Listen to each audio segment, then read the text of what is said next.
Okay, well, my name is Jordan Eberle. I'm originally born in Regina, Saskatchewan, and I play right winger with the Regina Pats. And my favorite hockey player is Martin St. Louis, basically because he has a similar style of game to me.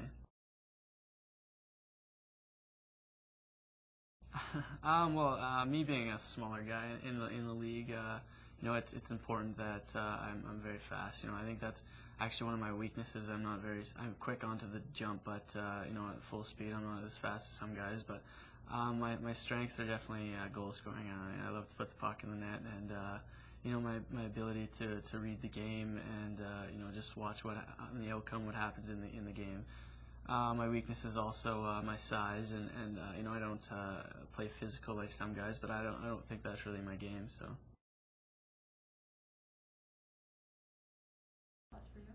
Yeah, for sure, especially with the rule changes that they've adapted in the NHL. I mean, it definitely helps guys like me and Patrick Kane, for example, who aren't the biggest guys, but definitely skilled guys who can play at that level. Hopefully, someday. Yeah, for sure. Growing up, that's always been motivation for me, especially being drafted. I wasn't an early draft pick in the Bantam draft. I didn't go till the 7th round, and that motivated me. Everyone said I was too small, but like I said, that's definitely been a motivation for me, and I've used to get to where I am today.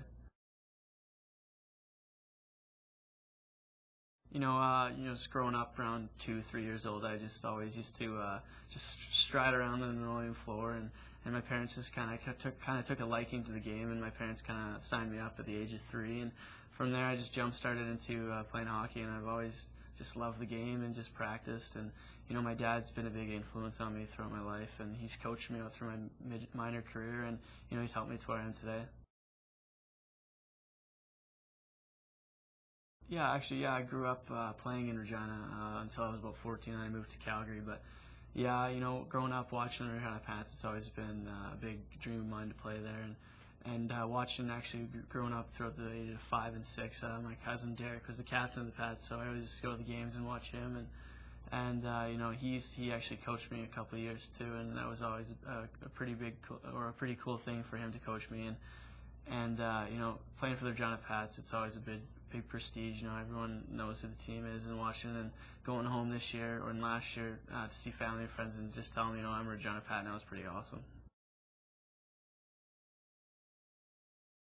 Yeah, I moved up to a year early to novice just because I didn't have really a say. My parents moved me up here early, and I wanted to move up here early to Adam, but they wouldn't let me, so I had to stay in novice. And it was my 3rd year. I was pretty excited. Back then you just played to have fun, and you still play to have fun, but back then it was a lot easier. You could just score at will, and I was pretty lucky to play on a pretty good team, and I think we won the cities that year, and I had a pretty good year myself. Yeah, when I was 10 years old, it was a long time ago. For one of my minor career, we played at this tournament called the Edmonton Tournament. It's a pretty high level tournament. And when you're 10 years old, it's a pretty big deal. And played at the West Edmonton Mall, and I played for the Vancouver team, and we went to the final playing Steven Stamkos' team actually, and I scored the game-winning goal and got the game MVP, and we ended up winning the tournament. That was pretty cool. Just seeing all the guys that we played and where they are today, and actually a few of them are at this game too. So. It definitely makes the experience a little easier. Going into the draft, you see familiar faces, and you've been through the same things that they have, and it definitely makes it a bit easier and a bit cooler too. Just knowing that you grew up with these kids, and one day it's wow, you're getting drafted into the NHL with these guys, and it's just amazing. The draft is, everyone takes it as a big pressure thing, but, for me, I'm just going to try and take it lightly and not really think too much about it. I think if you think too much about it, you'll put too much pressure on yourself and you won't perform as well. And I'm just going to, just go out there and try my best and just have fun, basically. So my favorite food to cook is, I'm not a very good cook, but probably craft dinner. Oh, my favorite goal celebration is it's usually just the same thing, just the same old fist pump. That's just used it throughout my career. My favorite NHL player is Martin St. Louis because just he's a similar game towards me. He's a small guy and just told he wasn't good enough and wasn't tall enough to make it. He just kind of look up to him.